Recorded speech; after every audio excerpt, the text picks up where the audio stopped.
esteja convosco. Ele está no meio de nós. Proclamação do Evangelho de Jesus Cristo segundo São Mateus. Glória a vós, Senhor. Naquele tempo, Jesus disse aos discípulos: Se alguém quer me seguir, renuncie a si mesmo. Tome a sua cruz e me siga. Pois quem quiser salvar a sua vida vai perdê-la. E quem perder a sua vida por causa de mim vai encontrá-la. De fato, que adianta o homem ganhar o mundo inteiro, mas perder a sua vida? O que poderá alguém dar em troca de sua vida? Porque o Filho do Homem virá na glória de seu Pai com os seus anjos, e então retribuirá a cada um de acordo com a sua conduta. Em verdade vos digo, alguns daqueles que estão aqui não morrerão, antes de ver o Filho do Homem vindo com o seu reino. Palavra da salvação. Glória a vós, Senhor.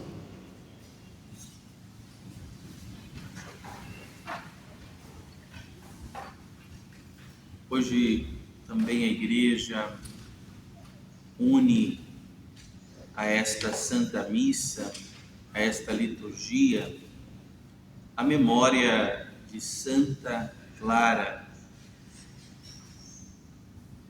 também chamada Santa Clara de Assis, Virgem e fundadora das Clarissas, conhecida também amiga de São Francisco de Assis.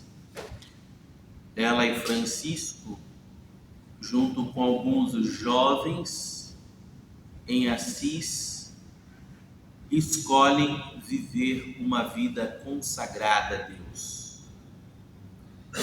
É claro que toda escolha implica, antes de tudo, uma experiência.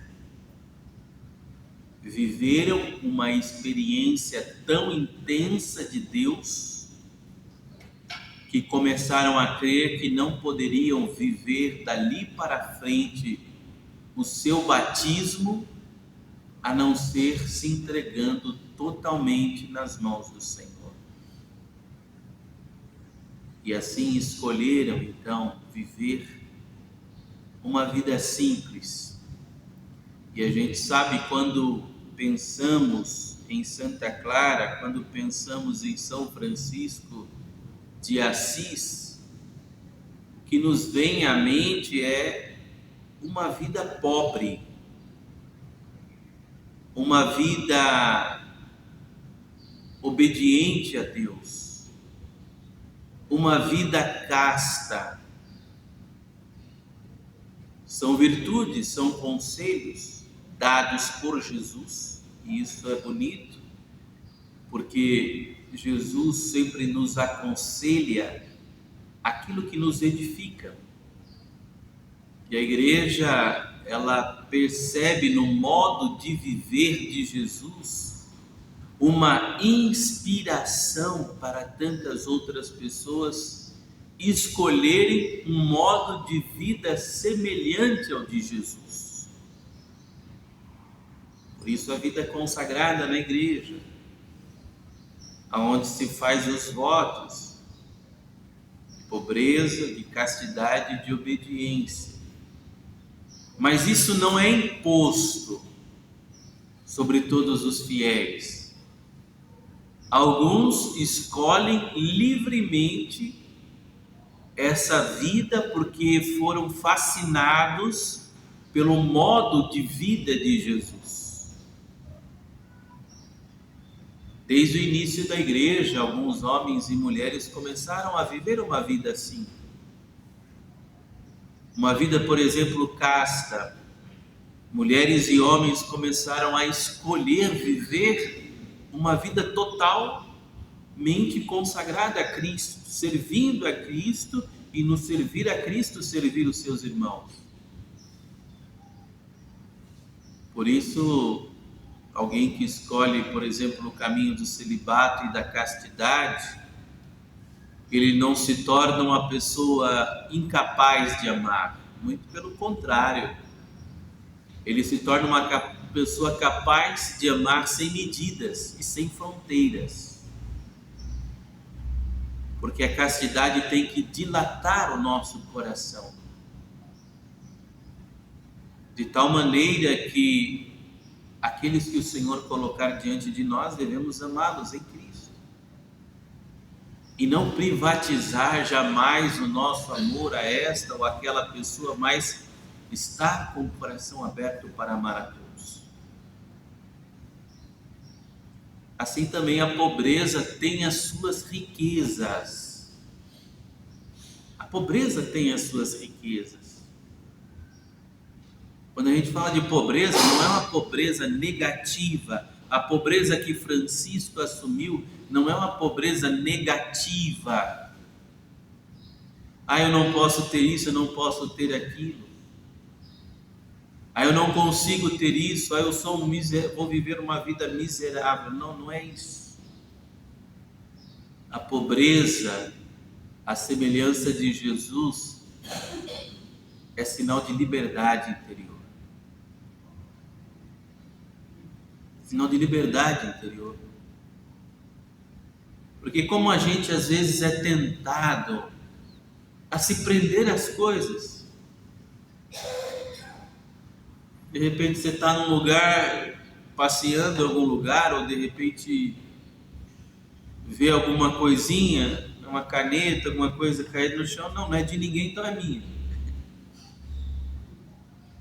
E você nem olha para o lado para saber se alguém caiu, se alguém perdeu. Não é de ninguém, então como é fácil às vezes se prender a uma coisinha.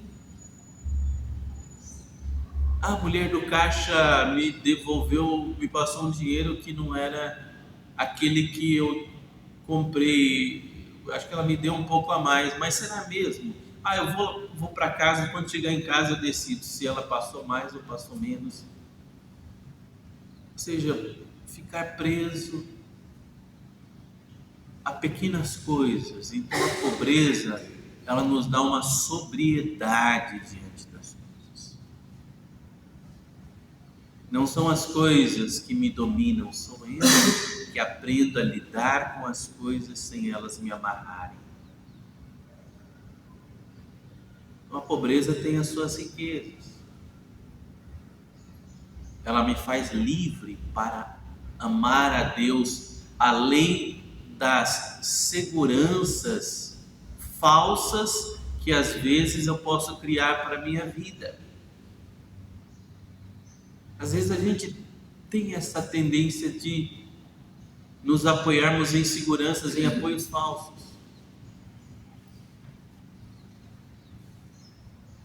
Ou apoios ilusórios. Por mais que a gente tente criar um apoio para nós, a única segurança para nós é o Senhor. É o Senhor. E também o valor da obediência. Por que estou falando dos conselhos? Porque hoje é interessante olhar para Santa Clara e ver o que ela escolheu, olhando para o Evangelho, ouvindo a voz de Jesus, o convite de Jesus a segui-lo, renunciando a si mesmo. Ou seja, deixando Deus dirigir a minha vida e nada mais. Também a obediência é um modo de retomar um caminho para Deus. Porque desobedecendo, homem e mulher caíram. E pela obediência a Deus e na busca da comunhão na obediência, homem e mulher se levantam para servir a Deus. Por isso que às vezes o casamento, queira ou não, você, num momento ou outro, você vai ter que obedecer no casamento.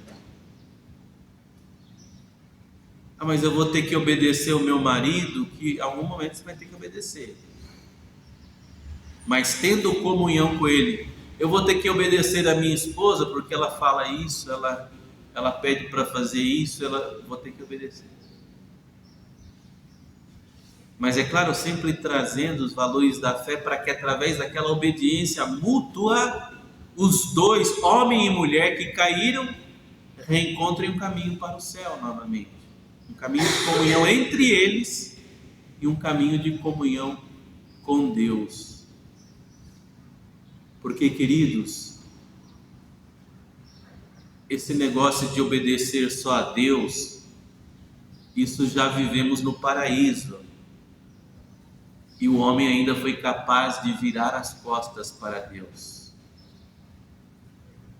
Homem e mulher foram capazes de fazer um complô contra Deus. Agora o Senhor nos ensina, já que vocês livremente voltaram as suas costas para mim, agora vocês, na comunhão com vocês, através da minha graça, vocês vão reencontrar um caminho de comunhão comigo também. Isso vale para a vida matrimonial, mas vale para a vida consagrada também. Então eu tenho que obedecer aos meus superiores, ter uma comunhão com eles, buscar com eles a melhor coisa a ser feita. Vou ter que buscar, porque é o caminho da volta para a comunhão com Deus, porque sem esse caminho da obediência eu faço o que eu quero, e às vezes se eu faço só o que eu quero, às vezes eu posso tomar caminhos não muito bons para a minha vida. Peçamos a intercessão de Santa Clara de Assis. Eu sei que vocês, vários de vocês vivem uma vida matrimonial diferente da minha vida, diferente da vida de Clara, mas como esses conselhos iluminam também a vida de vocês, a serem sóbrios com as coisas, a serem livres diante das coisas que vocês têm, a viverem a castidade também no casamento, porque no casamento não é um vale tudo na área da sexualidade, tem os seus limites. Se desrespeita os limites, o outro se torna só uma coisa, não uma pessoa. Assim como na obediência também, nessa busca de comunhão, se ninguém escuta mais ninguém, se ninguém quer ter mais comunhão com ninguém, o casamento falha, o matrimônio falha. Então os conselhos iluminam também a vida, seja dos solteiros, seja dos casados também. Que o Espírito Santo nos conduza através desse caminho de renúncia, aonde vamos aprendendo dia após dia a tirar o controle e a direção da nossa vida das nossas próprias mãos, mas colocá-la nas mãos de Deus, ou pelo menos deixar com que as mãos de Deus estejam sobre as nossas mãos na condução da nossa vida. Louvado seja nosso Senhor Jesus Cristo.